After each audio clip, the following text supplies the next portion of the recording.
الحمد لله حمدا كثيرا طيبا مباركا فيه كما يحب ربنا الله ويرضاه.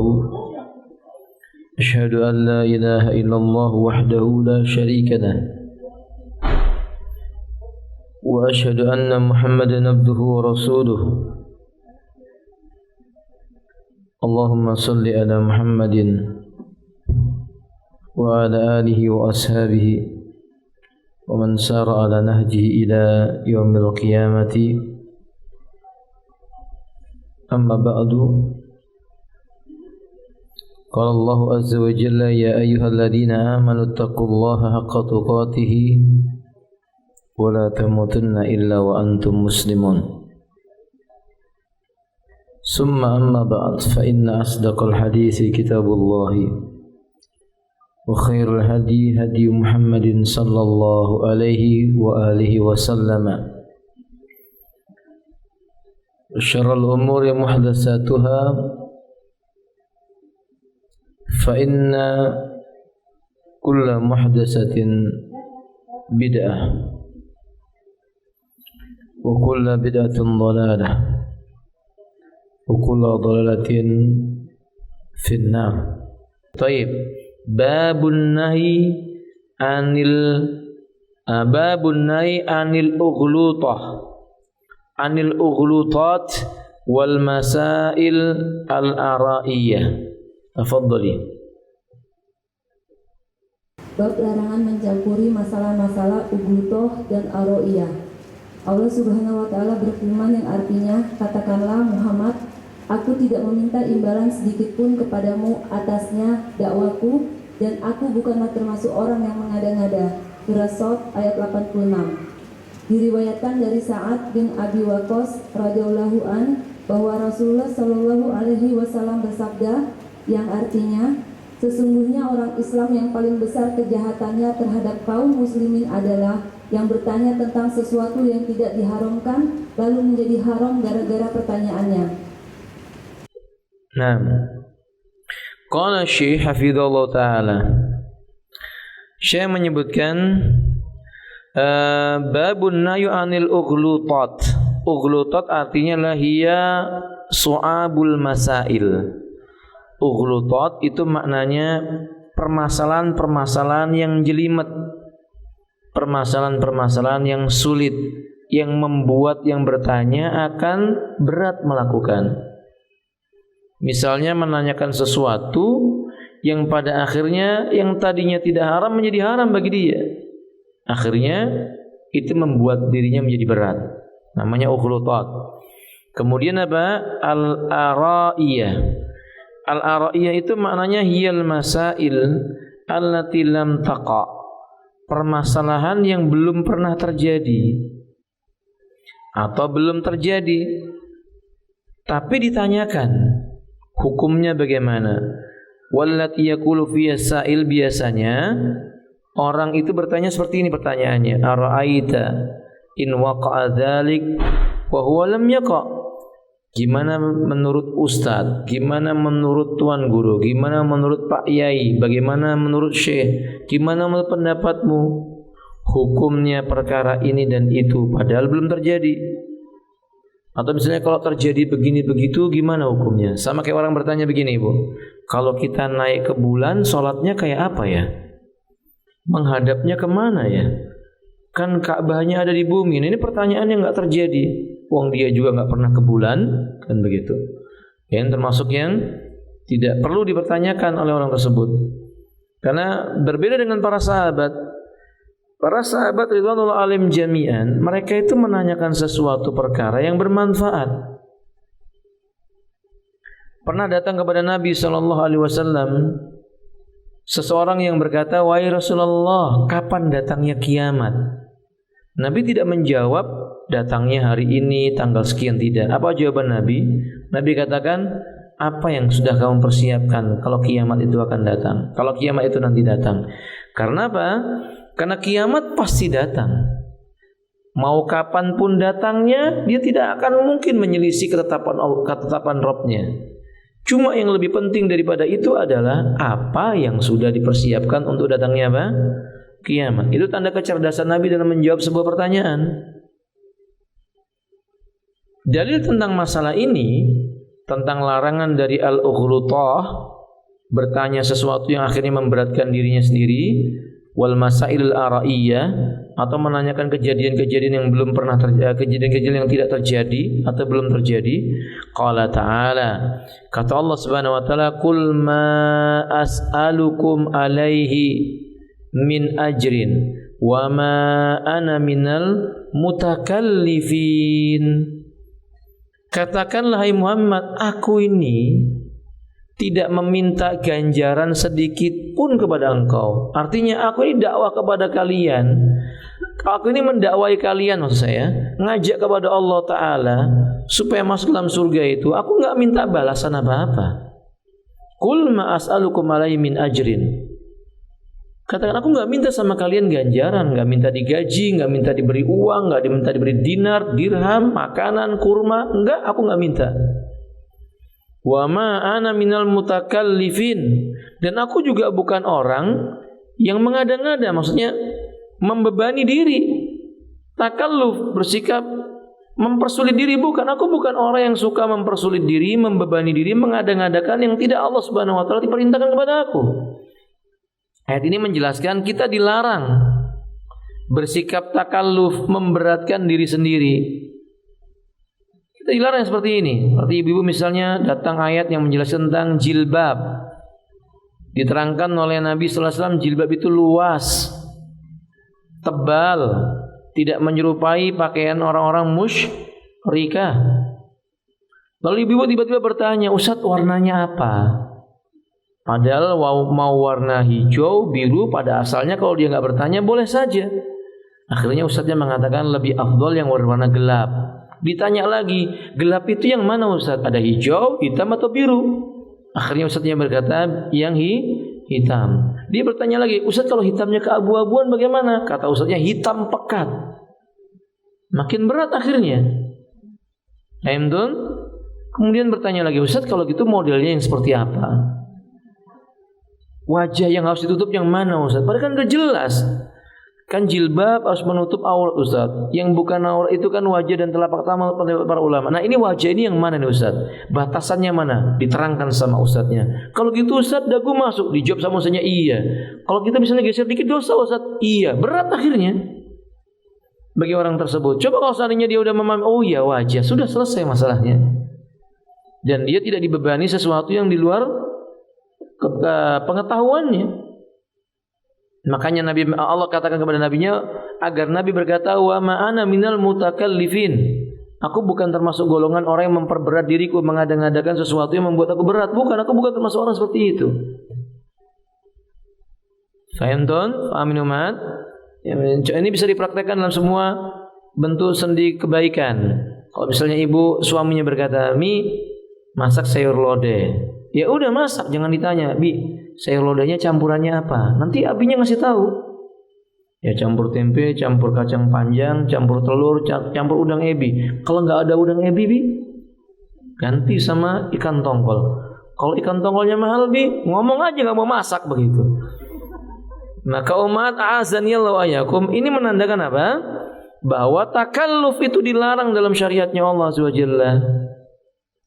Sa'ad bin Abi Waqqas radhiyallahu anhu menjelaskan, anan Nabiya sallallahu alaihi wasallam qaal, bahwasanya Nabi sallallahu alaihi wasallam itu bersabda, inna sungguh a'dhamal muslimina jurman, orang muslim yang dosanya yang kejahatannya paling besar.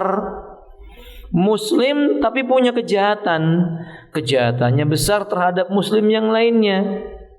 Man sa'ala an syai'in, yaitu seseorang yang bertanya tentang suatu perkara, lam yuharram, perkara itu tidak terlarang, tidak dilarang, fa khurrima min ajli mas'alatihi, gara-gara ditanyakan perkara itu menjadi haram. Gara-gara pertanyaannya menjadi terlarang perkaranya tadi itu.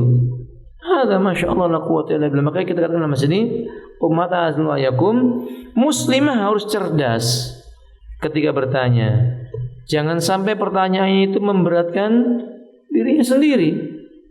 Jangan sampai pertanyaan memberatkan dirinya sendiri. Bahkan diriwayatkan dari Sahal ibni Sa'ad radhiyallahu anhu, beliau berkata, anna Rasulullah sallallahu alaihi wasallam karahal masaila wa abaha. Dulu Rasulullah itu benci kalau ada orang banyak bertanya tentang masalah-masalah pelik, masalah-masalah yang susah memberatkan yang bertanya. Beliau mencela pelakunya. Beliau akan mencela pelakunya dan mencela pertanyaannya itu. Berarti Nabi nggak suka kalau ada orang bertanya terlalu jelimet, mendalam, yang akhirnya mempersulit diri sendiri. Wallahu ta'ala alam bisawab. Kandungan bab ini. Silakan dibaca Ibu. Kandungan bab 1. Ibnu Abdul Bar berkata dalam kitabnya Jami' Bayani Ilmi wal Fadli sebagai berikut. Sikap yang dicela dalam hadis-hadis Rasulullah Shallallahu Alaihi Wasallam dan asal para sahabat dan tabi'in di atas adalah berbicara tentang hukum-hukum syariat dan perkiraan hukum, menyibukkan diri menghafal masalah-masalah pelik dan rumit, menganalogikan masalah-masalah furu dan masalah-masalah kontemporer satu sama lain tanpa mengembalikannya kepada nas-nas yang ada, mengorek-ngorek ilat hukum atau alasan hukum, menggunakan logika untuk menjawab permasalahan yang belum terjadi, mengembangkan permasalahan tersebut dan membuat cabang-cabangnya sebelum terjadi, lalu membicarakannya atas dasar logika yang mirip dengan praduga padahal hal tersebut belum terjadi. Ini penjelasan yang terang dan gamblang. Ar-ra'yul madmum fi hadhil asari anin nabi sallallahu alaihi wasallam wa tabi'ina huwal qaul. Disimpulkan dari hadis-hadis tersebut adalah sikap tercela, pemikiran yang keliru, pemahaman yang salah ketika seseorang itu sebagaimana yang telah Nabi sebutkan dan para sahabat-sahabat fahami berdasarkan riwayat dan asal di atas tadi adalah, kata beliau adalah yakni al-qaulu fi ahkami syara'id din wad dunun. Ketika seseorang berbicara masalah-masalah hukum-hukum syariat dan perkiraan-perkiraan yang berkaitan dengan hukum tersebut, tapi dengan cara yang jelimet, dengan cara yang sulit, ya, wal istighalu bi hifdzil mu'dilati wal ughlutat. Akhirnya dia menyibukkan menghafal masalah-masalah yang rumit dan masalah-masalah yang memberatkan diri. Dan itu kurang manfaat bagi dia, padahal dia bisa lebih sibuk dengan amal ibadah. Dia lebih sibuk dengan amal-amalan yang mudah dia kerjakan. Tapi dia terlalu jelimet, mendalam dan sangat amat mendalam. Nah, ini akhirnya membuat dirinya membuang waktu. Ini enggak disukai, enggak mengembalikannya kepada nas-nas yang sudah sore, berusaha mencari-cari ilatnya. Ilat hukum ini alasan-alasan hukum. Dia jadi gini, kenapa begini, kenapa begitu, alasannya apa, alasannya begini. Padahal kalau misalnya ummahat, nasnya jelas. Wanita safar tanpa mahram hukumnya apa? Haram. Jangan dicari-cari kenapa ya kok haram? Penyebabnya apa ya? Kalau seandainya begini termasuk safar enggak Ustaz? Jadi gara-gara hadis safar tanpa mahram haram. Kan gampang. Apa itu safar? Ya udah, meninggalkan tempat di mana dia bermukim. Dia nanya akhirnya, Ustaz, kalau misalnya mau ke mall Ustaz, kayak di Jakarta, kan luas ini Ustaz. Jaraknya ke sana kemari agak jauh. Kalau saya tinggalnya di Manggar, mallnya aja ada di Kampung Baru, safar enggak Ustaz? Akhirnya mempersulit diri, ya padahal masih balik papan, bukan termasuk apa? Safar. Ya, akhirnya dijawab sama ustadznya.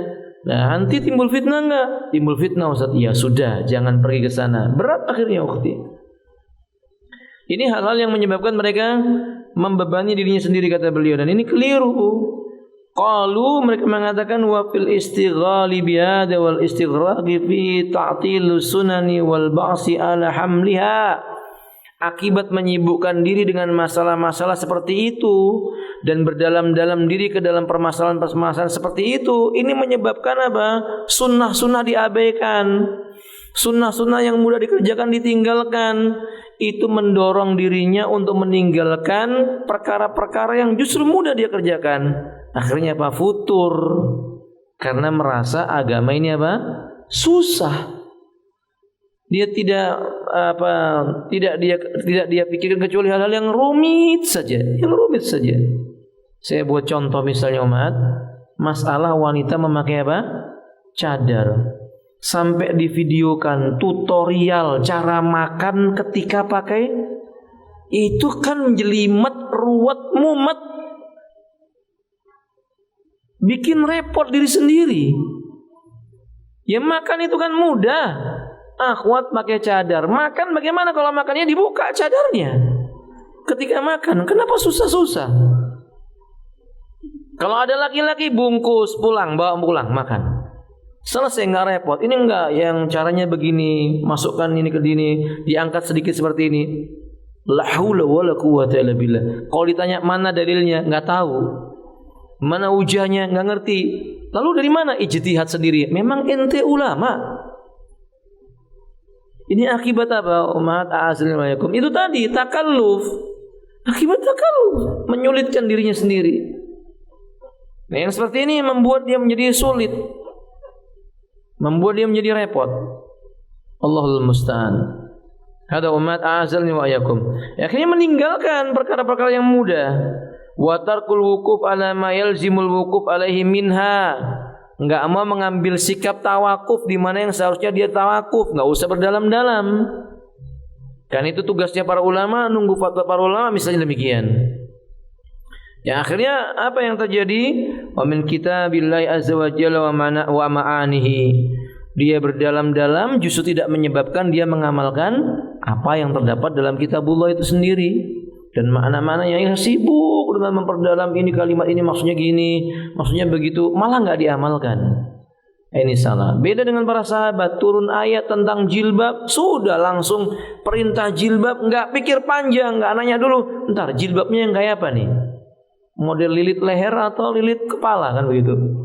Nggak tanya begitu. Sahabat langsung cari kain, nggak ada kain taplak meja, ya kain gorden diambil sama mereka, menutupi tubuh mereka, yaitu yang disebut dengan jilbab. Sulit mereka, karena mereka bukan orang yang suka berdalam-dalam untuk menyebabkan sesuatu. Mereka menjadi apa? Sikap ukhludah wal ariyah ini termasuk sikapnya siapa umat?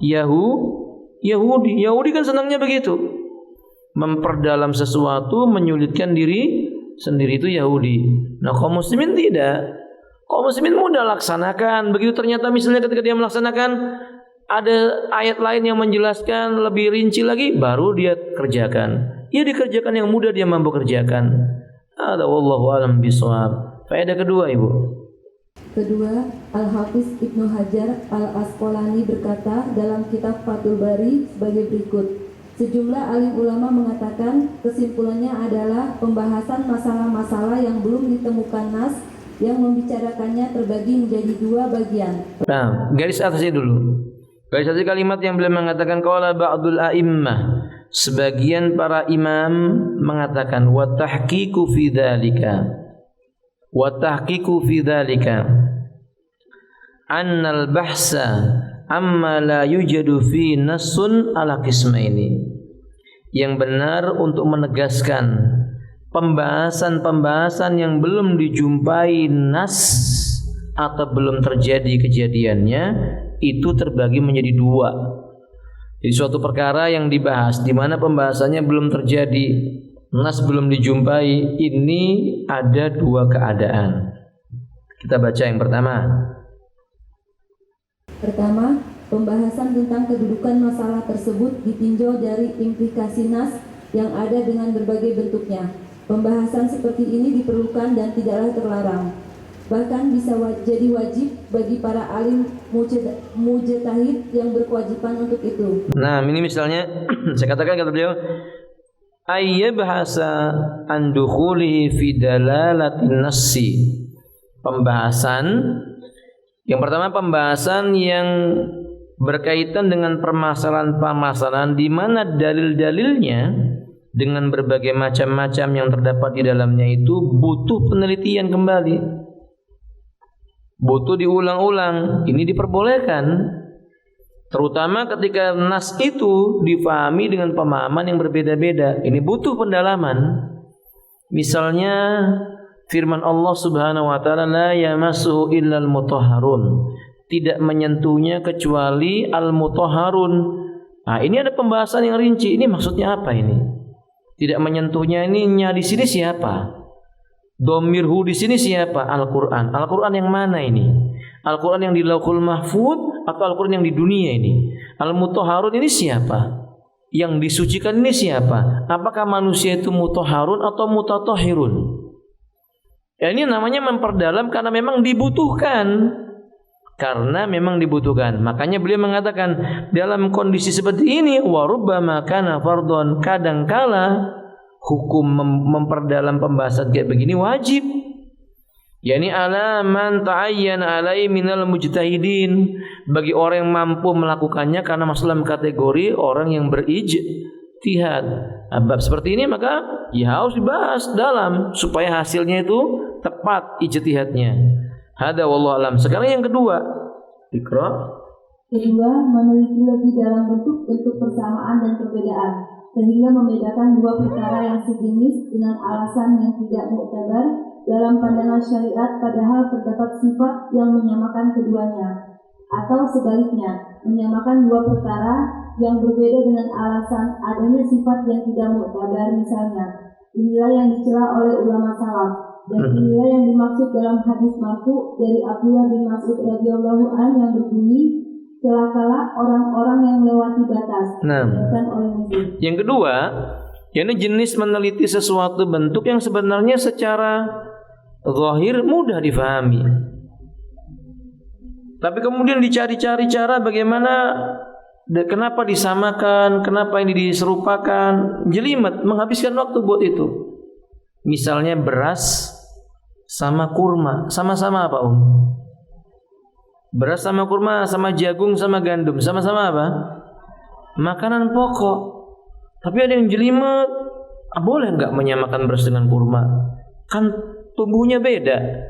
Beras dengan pengairan seperti rumput, sementara kurma ada pohonnya. Ini jelimet, akhirnya membuat dirinya membuang waktu. Itu yang disebut dengan mutanatiun. Apa itu mutanatiun? Orang yang berdalam-dalam terlalu melampaui batas. Jelimetnya sudah ruwet begitu. Tapi begitu pula sebaliknya. Apa sebaliknya? Sebaliknya adalah kalau orang tersebut udah tahu ini perbedaan, ini berbeda, tapi dicari-cari persamaannya. Misalnya begini, zakat tanaman itu dikeluarkan zakatnya setelah memenuhi haul. Haulnya setiap kali apa masa panen. Paham sampai sini? Haulnya setiap kali masa panen. Nisbatnya kepada tanaman, bisa diairi, bisa tidak diairi. Lalu ada orang yang ingin menyamakan dengan zakat profesi. Zakat profesi gimana caranya biar bisa dikeluarkan? Dicari-cari dalil, dicari-cari persamaan. Padahal nggak mungkin sama sampai yaumil qiyamah antara profesi dengan tanaman. Gaji dengan tanaman itu nggak sama. Dicari-cari kesamaannya, dikias-kiaskan. Oh, ada kesamaannya. Dari sisi apa? Menerima hasil keuntungannya. Kalau seandainya begitu, berarti dari mana? Bagaimana cara mengeluarkannya? Oh, kalau zakat profesi ini dilihat bentuknya harta, berarti nisabnya diikutkan zakat harta. Terus bagaimana cara mengeluarkannya? Kapan waktunya? Karena ini dikeluarkannya gajian tiap bulan, berarti diikutkan dengan orang yang panen 3 bulan. Itu pun tetap nggak masuk. Orang gajian berapa bulan sekali, Bu? Sebulan sekali. Sementara panen berapa bulan sekali paling lama? Paling cepat 3 bulan. Ya nggak sama, yang 1 3 bulan, yang 1 bulan. Dipaksa-paksakan juga. Ini sama. Lalu dikeluarkan fatwa wajib zakat akhirnya memberatkan mereka sendiri. Padahal profesi nggak wajib dizakati. Yang dizakati itu apanya? Harta yang dia simpan. Kalau sudah mencapai putaran waktu berapa tahun? 1 tahun. Berapa nisabnya? 85 gram emas, kan begitu. Nah, ini yang disebut dengan mutanatti'un. Dan Nabi katakan dalam hadis riwayat Imam Muslim dari sahabat Abdullah bin Mas'ud radhiyallahu ta'ala, halakal mutanatti'un, celaka, binasa al mutanatti'un. Itu orang yang berdalam-dalam akhirnya memberatkan dirinya sendiri karena melampaui batas. Ada wallahu alam. Dan kita enggak boleh seperti itu. Kita enggak boleh seperti itu. Berdalam-dalam tidak boleh. Ada, lanjutkan Para ulama menilai pembahasan seperti itu hanya membuang-buang waktu tanpa faedah. Contoh lainnya adalah mengembangkan sebuah permasalahan yang tidak ada asal-usulnya dalam Al-Quran dan As-Sunnah dan tidak pula ijma, serta sangat jarang sekali terjadi. Lalu menghabiskan waktu untuk membahasnya yang sekiranya waktu tersebut digunakan untuk perkara lain tentu lebih baik. Terlebih lagi bila dapat membuatnya lupa menjelaskan masalah-masalah yang justru sering terjadi. Lebih parah dari itu adalah banyak yang membahas perkara-perkara gaib yang sebenarnya telah dianjurkan oleh syariat supaya mengimaninya dan tidak membahas kaifiatnya. Banyak di antara perkara-perkara gaib tersebut tidak didapatkan persamaannya dalam alam nyata, misalnya pertanyaan tentang waktu terjadinya hari kiamat, tentang ruh, tentang umur umat ini dan masalah-masalah sejenisnya yang hanya dapat diketahui dengan wahyu semata. Kebanyakan dari perkara tersebut tidak disinggung dalam nas-nas, jadi wajib diimani tanpa harus membahasnya lebih lanjut. Yang lebih parah lagi dari itu adalah pembahasan yang apabila dapat digali lebih dalam dapat menimbulkan keraguan dalam hati. Nah, karena begitu cara syaitan. Setan membisiki mereka, ini perkara penting, harus mendalam biar kelihatan cerdas dan ilmiah. Berdalam-dalam membahasnya tentang ruh misalnya. Bertanya ruh itu warnanya apa? Putih atau enggak? Bikin penelitian. Orang mau meninggal dunia masukkan dalam tabung, kasih kamera CCTV, kasih kamera yang paling tajam, megapiksel apa segala pun namanya begitu, supaya bisa menangkap. Nanti begitu kelihatan ada yang keluar dari jasad orang itu, dianggap wah itu ruhnya sudah pergi. Padahal barangkali itu mungkin bias sesuatu atau apapun namanya. Ini namanya berdalam-dalam nggak manfaat. Cukup orang tahu dalam jasad manusia ada ruh. Kalau waktunya mati, ruh akan keluar melalui mana, umat? Ruh keluar melalui mana? Ubun-ubun, ditarik oleh malaikat maut, keluar dari ubun-ubunnya. Ada, ini perkara-perkara yang kita butuh dengan apa? Keimanan, nggak berdalam-dalam dengannya. Ketika Nabi memberitahu bahwasanya 2 waktu tempat munculnya tanduk syaitan, matahari baru terbit dan matahari akan apa? Tenggelam. Lalu sibuk meneliti bentuknya kayak apa ya, bikin foto, bikin ini, bagaimana caranya kelihatan tanduk setannya atau enggak. Habis waktunya untuk hal yang seperti ini. Maka itu pun membuat dirinya menjadi tidak beramal dengan amal yang lebih utama. Itu contoh-contohnya demikian. Tentang malaikat misalnya, ya malaikat Allah sudah informasikan, Nabi telah informasikan, jumlahnya banyak, ada yang bersayap 600. Jangan dipikirkan gimana bentuknya, sayapnya, 600 itu kayak apa, lalu digambar, dikasih gambar bentuk sesuatu tertentu, dikasih gambar sayap. Itu membuang waktu. Terutama perkara-perkara apa? Gaib yang tadi disebutkan. Perkara-perkara gaib yang tadi disebutkan. Ini tidak manfaat atau kurang manfaat. Wallahu taala a'lam bishawab. Baik, poin yang ketiga Ibu, poin yang ketiga. Ketiga, masalah-masalah yang tidak disinggung dalam syariat merupakan kemudahan dari Allah. Nah, intinya begini, Umat. Ini ingat, kalau dalam Islam itu al-masailul lati sakata anha syara'. Permasalahan-permasalahan di mana syariat diam dari permasalahan itu. Maksudnya syariat tidak menjelaskan rinci maupun global, tapi syariat diam dalam masalah itu. Itu berarti sudah bagian dari bagian dari syariat yang innama hiya afiyatun minallah. Ini perkara yang diberikan oleh Allah, kemaafan, kemudahan. Ya selesai permasalahannya. Jadi kalau perkara itu enggak disinggung oleh syariat dengan rebutan rincian maupun disebutkan tidak disebutkan dalam bentuk posisi yang global atau umum, berarti perkara itu dimaafkan. Perkara itu dimaafkan, maksudnya halal, boleh, sampai ada dalil lain yang menerangkan tentang ini hukumnya makruh atau bahkan sampai haram. Ya, wal istighfafu bisawabitihi, dan beliau juga menyebutkan bahwasanya dan ini sudah merupakan perkara yang dimudahkan, ditetapkan, boleh. Wa min samma tawalladul afwan. Beliau mengatakan yakni wa li hadhil umma fa alayhi an taqbalu minallahi afiyata wa rahmatahu. Yang wajib bagi kita umat Islam terima ini kemudahan dari Allah, keringanan dari Allah sebagai bentuk kasih sayangnya Allah Subhanahu wa taala. Fa innahu lam yaskut anha ghaflatun aw nisyanan wala jahlan. Kenapa begitu?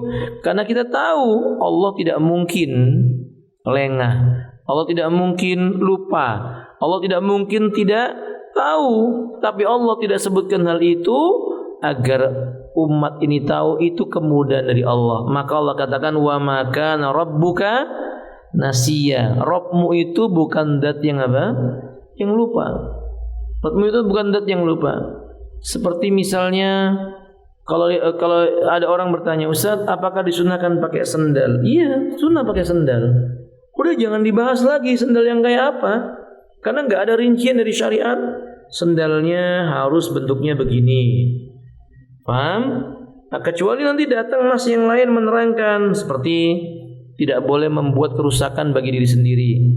Tidak boleh merusak diri sendiri. Kalau ibu-ibu pakai sepatu yang bagian belakangnya tinggi sekali, apa namanya Sendal apa namanya? Ya, membuat apa namanya itu pinggangnya sakit, pergelangan kakinya sakit, tubuhnya menjadi mudah sakit, perubahan pada bentuk tulang tubuhnya, berarti ini dibahas. Oh, sendal yang kayak begini hukumnya haram dipakai buat wanita karena mendolimi diri sendiri. La darar wala dirar, menyakiti diri sendiri enggak boleh. Nah, tapi pada asalnya sendalnya bagaimana ya boleh. Nah, boleh basabi demikian. Jadi jangan memperdalam sesuatu yang syariat memberikan apa? Maaf tentangnya. Syariat memberikan maaf tentangnya. Ada wallahu a'lam bishawab. Saya sampai pernah ditanya oleh seorang ibu, "Ustaz, saya suka makan cabai. Bolehkah makan tahu dengan 100 cabai?" Saya bilang sama ibu ini, "Itu jangan tanya sama saya. Enggak ada manfaatnya. Hukum boleh dan tidaknya nanya makan 100 cabai pakai apa? Makan tahu pakai 100 cabai. Ya enggak ada manfaatnya, enggak nambah timbangan pahala di yaumil qiyamah. Enggak menambah dia khusyuk dalam sholat. Kalau permasalahannya perut saya jadi sakit, nanyanya sama dokter. Manfaat tidak buat dia. Ini contoh demikian. Fahimtun Umar? Baik, ada. Yang keempat. Tempat mengembangkan masalah dan membuat cabang-cabangnya dapat menyeret kepada sikap tidak mematuhi aturan syariat, meremehkan kaidah-kaidahnya, dan dari situ akan lahir perdebatan, membangkitkan pertengkaran dan kebencian antara dua pihak yang berlainan pendapat. Seperti yang menimpa juru dakwah yang fanatik kepada mazhab tertentu dari dulu sampai sekarang. Itu kenyataan yang terjadi. Ini akibat tadi apa? Akibat dari sikap ughlutat dan apa? Masail ara'iyah. Akibat dari bertanya tentang suatu perkara yang sifatnya ughlutah dan masail ara'iyah. Akhirnya apa? Memecah belah umat. Karena mengembangkan masalah, membuat cabang-cabangnya, menyeret orang kepada sikap apa? Fanatik golongan. Bahkan akhirnya tidak mematuhi syariat. Tidak mematuhi syariat. Saya buat contoh misalnya, syariat menjelaskan tentang memanjangkan jenggot. Akhirnya terlalu memperdalam. Sebenarnya jenggot itu wajib atau sunnah toh? Kalau sunnah muakkad atau sekedar sunnah, tidak sampai sunnah muakkad atau ghairu muakkad. Dibahas. Padahal kan gampang, tinggal pakai apa? Jenggot. Mau wajib, mau sunnah, lakukan. Selesai masalah. Selesai masalah demikian. Sama dengan apa? Mengangkat kain di atas mata kaki. Yang sibuk membahas orang mengangkat kain di atas mata kaki siapa? Yang nggak mau mengangkat. Bingung aja mereka. Memangnya mengangkat itu wajib atau sunnah? Ya mau wajib mau sunnah kita mengangkat kan tidak ada masalah. Tidak ada masalah. Jadi ya sudah lakukan, diangkat kainnya di atas mata kaki. Akhirnya berdalam, bawa dalil-dalil, membela madhabnya, fanatik. Akhirnya muncul golongan kita beda aliran. Akhirnya kan begitu. Ya sudah, kita beda aliran, lakum dinukum la haula wala. Apa hubungannya beda aliran dan lakum dinukum waliyadin? Ini karena sikap apa tadi? Karena sikap jahil, bodoh, dan ditambah lagi dengan tadi itu masail araiyah wal ughlutah. Ini enggak boleh. Nah, umat ahlu sunnah bukan orang yang suka mempertanyakan yang sifatnya ughlutah dan masail araiyah. Ahlu sunnah itu orang yang tunduk sama dalil. Dalil datang, mau hukumnya sunnatun ghairu muakkadin atau sunnatun muakkadah atau wajibun, apakah itu wajib kifayah maupun wajib ain, pokoknya ini syariat, gampang lakukan sebatas kemampuan. Kalau larangan nggak ada istilah sebatas kemampuan, karena meninggalkan larangan pasti mampu. Paham, Mat? Karena meninggalkan larangan pasti mampu, dan dia bisa dan berusaha meninggalkan sekuat tenaga. Beda kalau mengerjakan sesuatu sesuai dengan kemampuan seseorang. Salat malam contohnya, mampunya 3 rakaat ya udah 3 rakaat. Tapi kalau meninggalkan khamr, nggak ada istilah pelan-pelan Ustaz. Kemarin 1 botol, sekarang 1 seloki, nggak bisa. 1 tetes pun hukumnya apa? Haram, ditinggalkan. Ada wallahu alam bisawab. Demikian ummahat yang mampu saya sampaikan, semoga bermanfaat. Kurang lebihnya mohon maaf. Ada pertanyaan? Ya, Ustaz. Bismillah Ustaz, bolehkah berkurban 2 sapi buat 11 cucu termasuk cucu yang sudah meninggal disebut juga? Kalau pertanyaannya bolehkah berkurban dengan 2 ekor sapi? Berkurban dengan 2 ekor binatang, lebih daripada 1 ekor binatang tidak dilarang. Berkurban dengan lebih daripada 1 ekor binatang tidak dilarang. Dalilnya adalah dalilnya adalah hadis Anas bin Malik yang Anas mengatakan ra'aitun Nabiy sallallahu alaihi wasallam duha, wa fi riwayat duha Nabiy sallallahu alaihi wasallam bi kabsaini amlahaini aqranain. Aku melihat Nabi sallallahu alaihi wasallam itu berkurban dengan menggunakan 2 ekor kambing kibas yang berwarna putih, sudah mengeluarkan tanduknya. Berarti kita katakan dalam masalah ini Nabi pernah kurban dengan 2 ekor kambing. Dan dalam kurbannya Nabi mengatakan Allahumma taqabbal min Muhammadin wa ali Muhammadin. Ya Allah, terimalah ini kurbannya Muhammad dan keluarganya Muhammad, dan ada tambahan yang lainnya, dan umatnya Muhammad yang belum berkurban. Jadi kalau ibu misalnya berkurban dengan 2 ekor sapi, lalu mengatakan ya Allah, terimalah ini kurbanku dan kurban keluargaku, kurban anak-anakku dan cucuku, sudah cukup. Adapun dengan rincian nama-nama, maka per sapi itu 7 orang. Boleh nggak sapi 3 orang? Boleh. Sapi 5 orang boleh. Tapi maksimal berapa? 7 orang. Tapi masalah yang berikutnya, bagaimana dengan berkurban bagi orang yang sudah meninggal dunia dan menyebutkan namanya? Ini tidak disukai, kecuali orang tersebut di masa lalunya dia punya nazar, maka kita tunaikan nazarnya. Kalau tidak, maka tidak. Cukup kita dengan mengatakan ya Allah, terimalah ini kurban dariku dan dari keluargaku, maka masuk anggota keluarga walaupun yang sudah meninggal dunia. Fahim tuan? Nah, wallahu alam bisawab. Baik. Ustaz, ada pernyataan seorang ustaz yang mengatakan kurban itu wajib dan apabila tidak mampu bisa hutang kalau yakin bisa membayarnya. Padahal kita hutang, kita tidak bisa menjamin umur kita. Karena di zaman Nabi saya pernah dengar ada sahabat atau orang kaya pernah sekali tidak ikut kurban sehingga menggambarkan kurban tidak wajib. Pertanyaannya, adakah dalil tentang hutang dalam kurban? Umat azanillah wa iyyakum. Pertama, apakah kurban hukumnya wajib? Ulama terbagi menjadi 2 pendapat. Pendapat yang pertama mengatakan wajib. Di antara dalilnya firman Allah Subhanahu wa taala, "Fasholli li rabbika wanhar." Maka tunaikanlah salat karena Rabbmu dan berkurbanlah. Kalimat perintah memberi makna wajib. Alasan yang kedua adalah hadis Nabi sallallahu alaihi wasallam yang menyebutkan man dzabaha qabla salatin falyu'id makanahu ukhra. Barang siapa yang dia menyembelih hewannya sebelum waktu sholat ditunaikan, sebelum dia mengerjakan sholat, maka hendaknya dia mengganti hewan yang lainnya. Kalau seandainya hukumnya sunnah, tentu Nabi tidak menganjurkan untuk apa? Mengganti. Ini alasan yang mengatakan wajib. Kemudian pendapat yang kedua mengatakan bahwa kurban hukumnya sunnatun muakkadatun.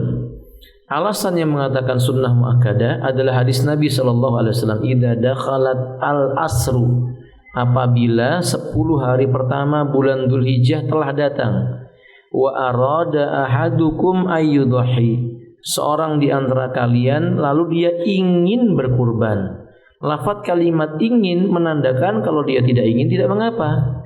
Maka jumhur ulama berkata, makna kalimat ingin menandakan tidak wajib. Saya ulangi, makna kalimat ingin berkurban menandakan dia tidak apa? Dia tidak wajib. Oleh sebab itu, akhwati a'azanil wa yakum, jumhur ulama, mayoritas para ulama berpendapat kurban hukumnya sunnatun muakkadah. Ditambah lagi dalam riwayat Imam Abdul Razzaq bahwa Umar bin Khattab dan Abu Bakar As-Siddiq pernah tidak berkurban di suatu tahun.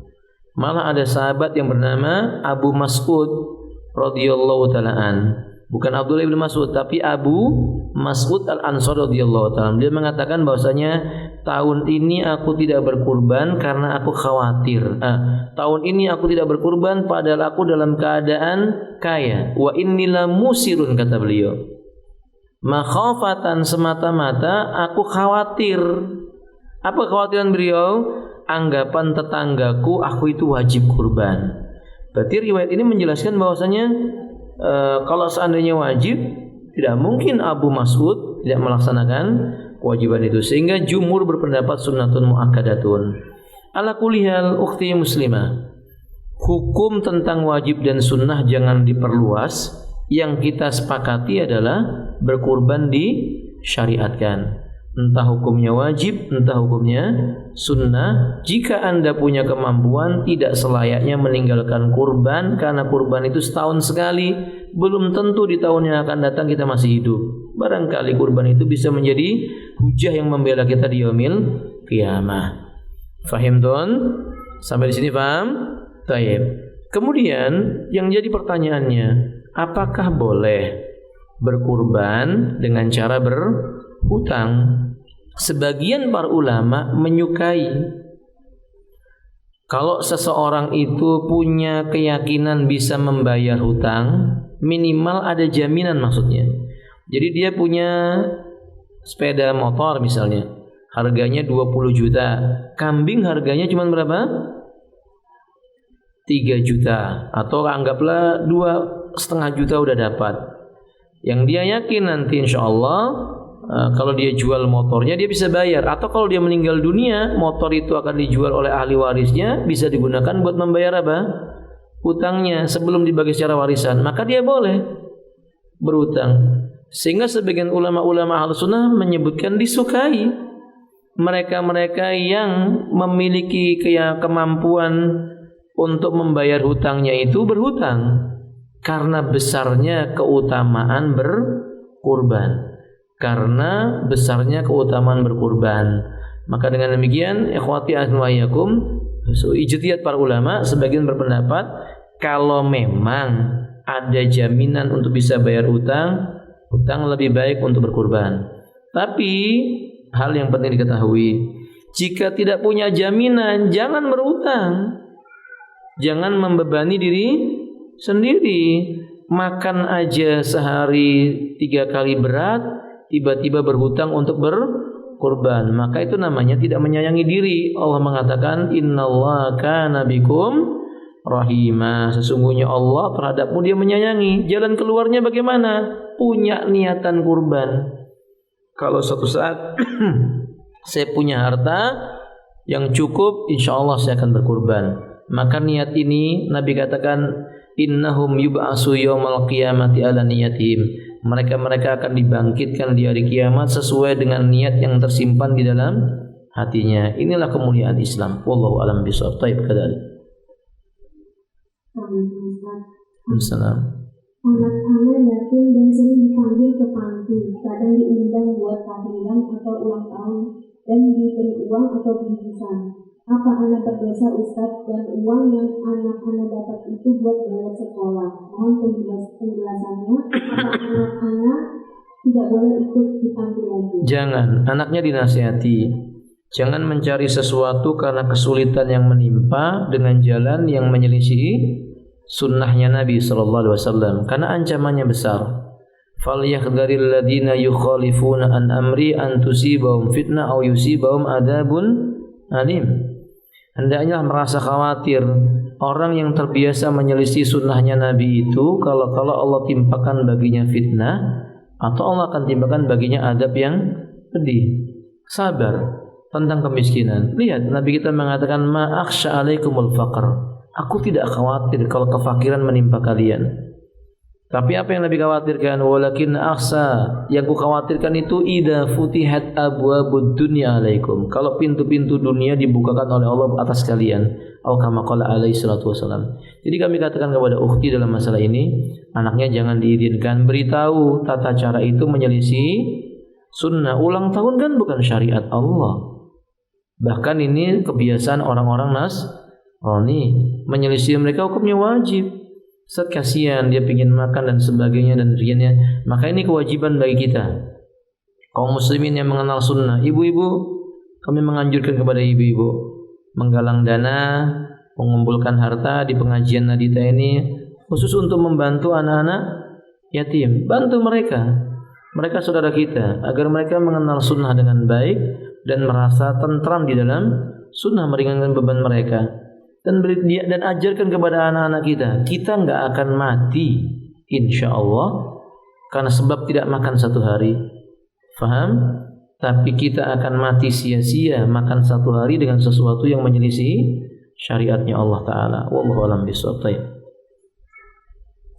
ingin memberi nama anak laki-laki dengan nama Bilal. Apakah harus memakai Bilal bin Rabbah atau hanya? Ya enggak, Bu. Bin itu artinya nisbat kepada bapaknya.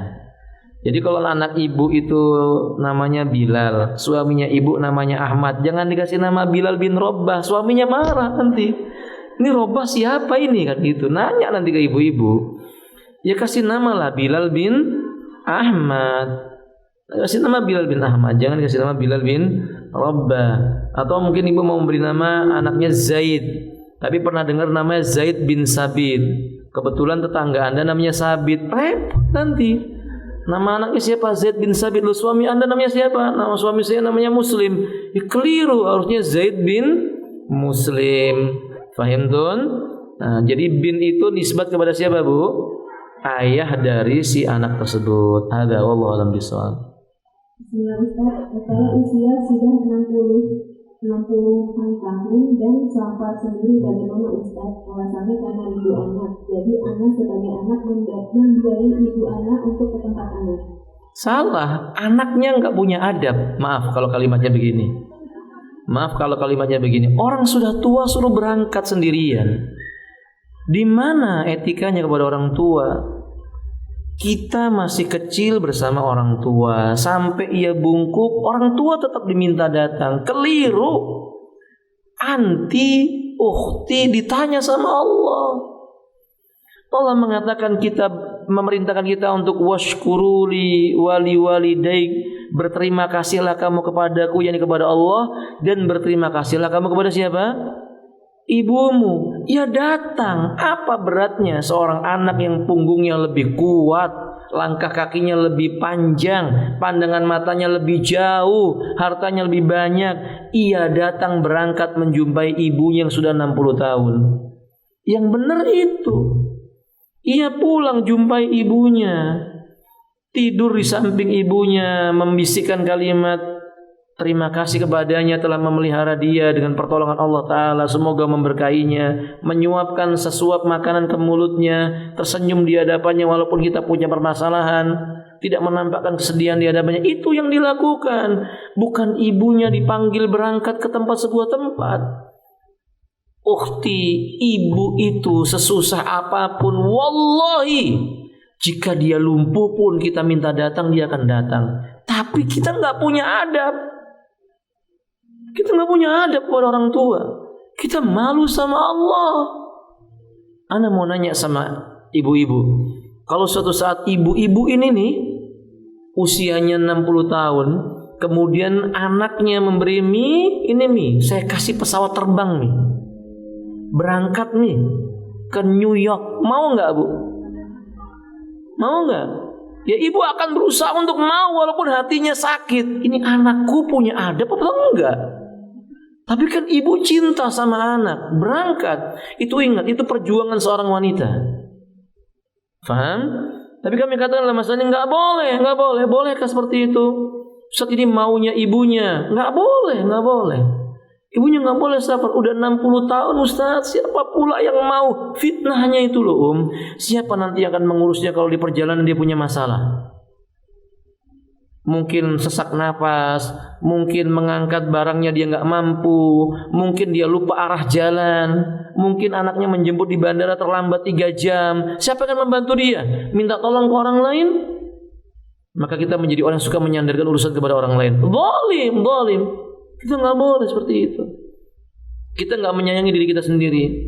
Maka ibu harus berdoa. Apa doanya? Doa minta kepada Allah agar anak-anak itu suatu saat menyayangi kita. Paham? Menyayangi kita. Jangan kita diminta datang ke sana, datang ke sini. Enggak. Ya lebih baik kita mati di tempat nggak bertemu anak dibandingkan kita suruh datang menjumpai anak. Jangan seperti itu. Maka kami nasihatkan kepada ibu-ibu, nggak boleh wanita safar tanpa apa? Mahram. Yang baik bagaimana? Rindu sama anak, anaknya dipanggil Bu, nak pulang.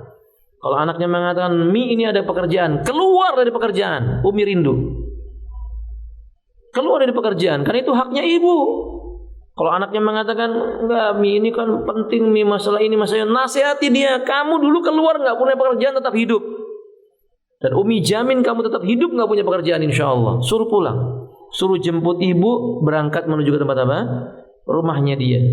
Jadi anaknya suruh menjemput atau menantunya suruh menjemput atau cucunya yang sudah dewasa untuk menjemput baru dia membawa, itu baru benar.